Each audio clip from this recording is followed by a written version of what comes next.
Gary Gottfriedson. Thank you, Gary. Peace dies of cancer. That's a new one. That really terrifying historical travelogue, really in 3 voices, were part of Canadian history that I certainly wasn't taught at school. And to really steal a line from you, Gary, that really leaves a graveyard in my throat. Thank you. Okay, so Harold Rhenisch. Harold didn't study with Ginsberg, or not as far as I know. But he did study in the 1970s with 2 of Canada's premier poets, P.K. Page and British transplant, Robin Skelton. And I am talking about our accomplished and multifaceted Canadian poetic treasure, that Harold Rhenisch, author of more than 27 books of every imaginable variety, poetry, environmental writing, social criticism, memoir, and on and on. And he's not finished. If what he's accomplished over more than 40 years isn't enough, he has 2 book projects to go, including an anthology of Cascadia poems. In talking about the influence of Skelton on him, in his poetry collection, The Spoken Word, Rhenisch says, "I have learned to write poetry by pruning apple trees by starlight, and saw in the mountains and rivers my own identity and consciousness. It is what Robin wanted in his deepest heart. What I wanted was the world." I think you will agree with me that after you hear him read, that he got what he wanted, the world. Please welcome Harold Rhenisch.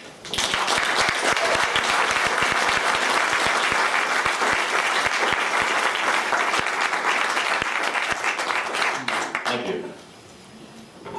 In 2009, in June, I made a 6-day trip up the Columbia River from its mouth at Astoria, because I had just realized that I was not a Canadian poet, but in all of my poems, all of my work, I was a Cascadian poet, and it was time. I was living on Vancouver Island. It was time to go home to my river, the Columbia.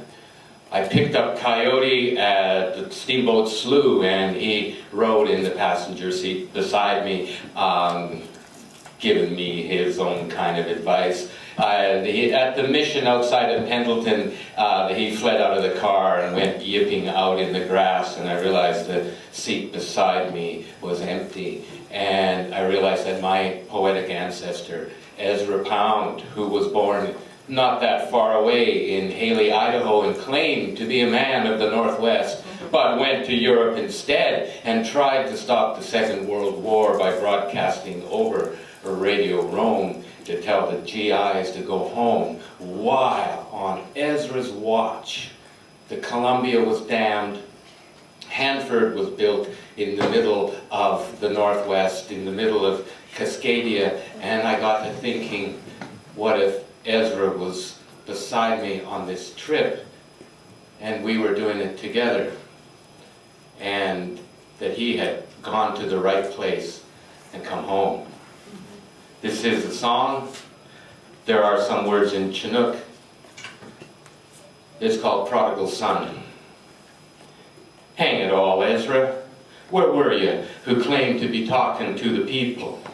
Why, polishing the chrome headlights of a train in Rapallo, Italy, and telling everyone that Mussolini had drained the Pontine marshes? Well, for what people? Not surely for those of us throwing eagle down on drowned water. Ezra, come home.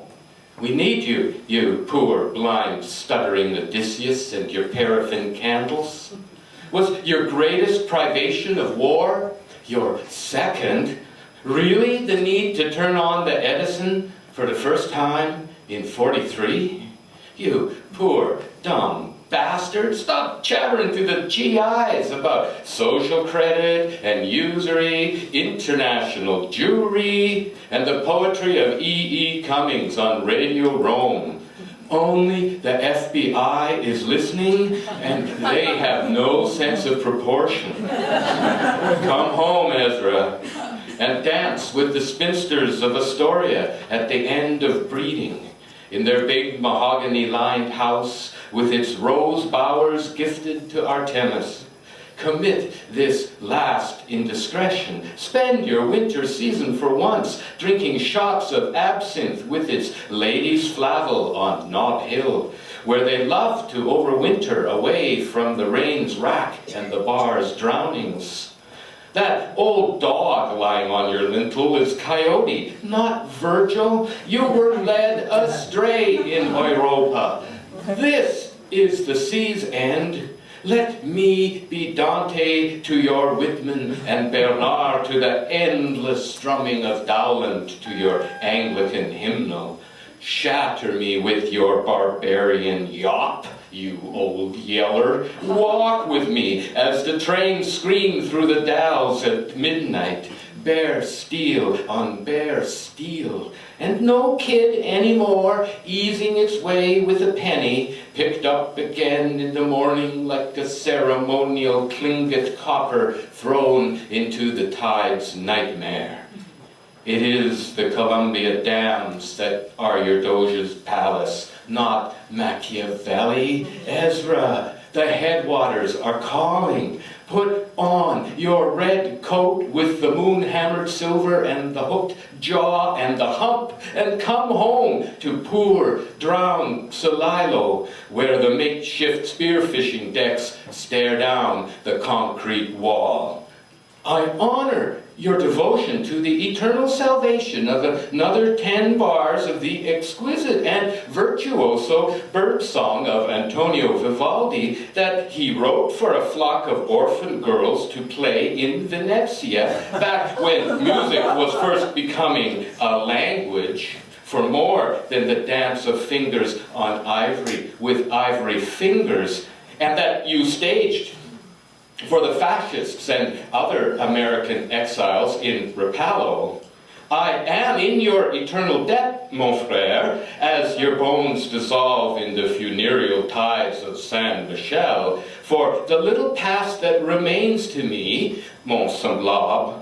But we're not playing with trains now, nor the barges groaning with wheat at the Bonneville locks with a 1/4 inch to spare on each side, according to regulations. And your dear, darling Robert Browning is as dead as his Sordello, which we only remember now because you poured the poison into his ear, melted his wax to hold up the gold economics you made of your hand-hammered aesthetics in the headwaters of Pennsylvania, aka Europe, which is one way of putting it, yop.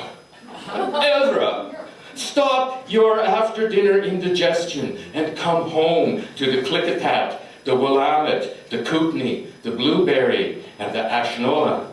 We are in Plato's cave, but the fire is extinguished. It has burnt down to ashes. It is the headwaters that are calling, not Dionysus, gray-eyed Athena, nor lithe Artemis, the huntress. We are old men now. Let's accept it with dignity, not literature nor skirt chasing. Bring olive wood. I cannot wait for you forever. I am beginning to hear the salmon swim in my veins and spawn in my fingers. Bring laurel wood and the fine-grained fir of the valley of hell that hung on a washing line on the edge of the goat meadows to get the sun in it, then groaned and sang Mozart and Vivaldi, like grass wrapped around a pocket comb and blown with your life's breath. Oh, yes, music was that simple. It was an art of the people. Forget the classics, that was for the tourists. Forget education, leave your grand tour. Ezra, the real people need safe passage. In every bar of music, I feel the cold river flow out of the Rockies, past Golden, Revelstoke, and Needles. I feel it shanty. Bring the almond wood of the Paydock and Toscano. Heave it on. I taste the night frost, the moon rising on each doe, on each finger. Take my hand, Ezra, my leman, you poor old proud hand-hammered dreamer.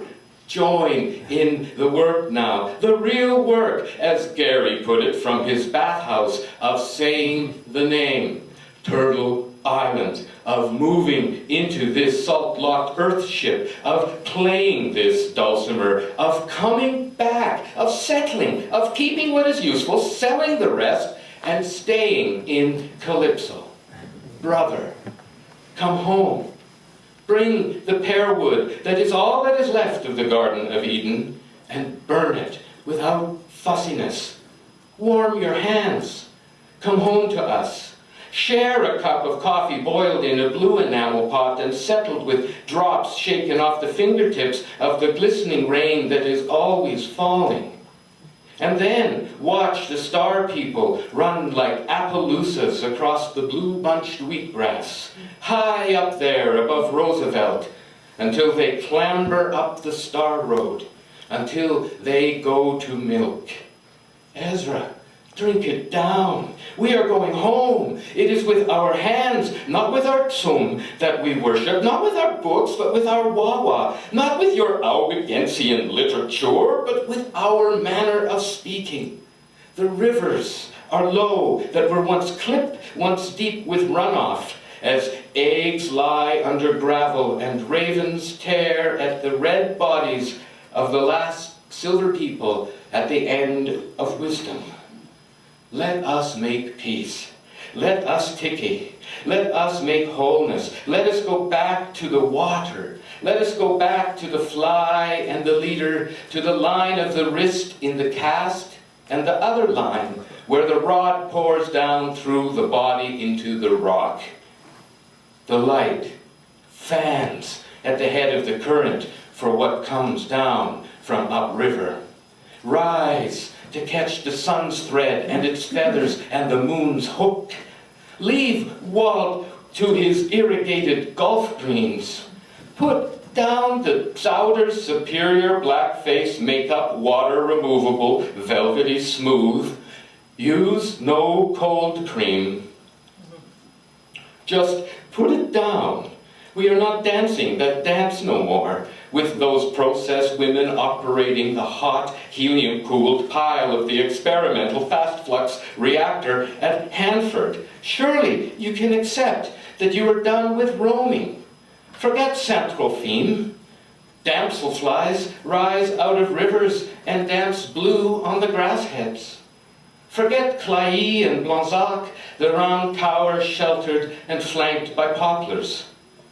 Forget Chalet and Auxerre and the white tombstone of Ribérac dominating the broad plain.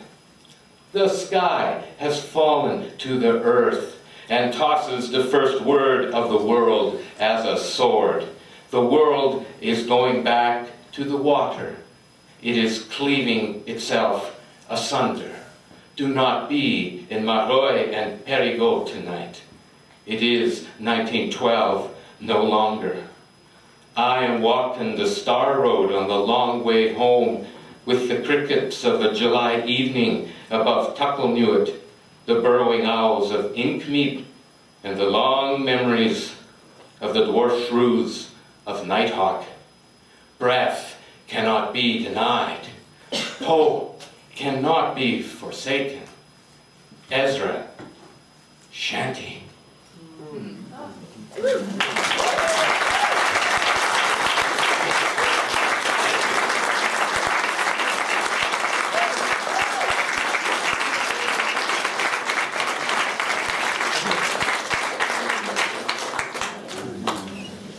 Wow, I'm exhausted. I never wanted to see the Hanford reactor, and thank you, you took me right there. What a wonderful reminder of place. We were talking today at the workshop this afternoon about poetry of place, and we have just had a banquet of the poetry of place, and it's so great to be in Canada and hear all these great Canadian names, Golden, Revelstoke, and many, many, many others. And that wonderful sense, I've never thought of Ezra Pound that way before. I mean, I will never think of him the same way. And that refrain, come home, come home. And I think that's the refrain for all of us, is come home to this place. And this is what the poets here have done for us tonight. So what I want to say is Sam Hamill, Yvonne Bloomer,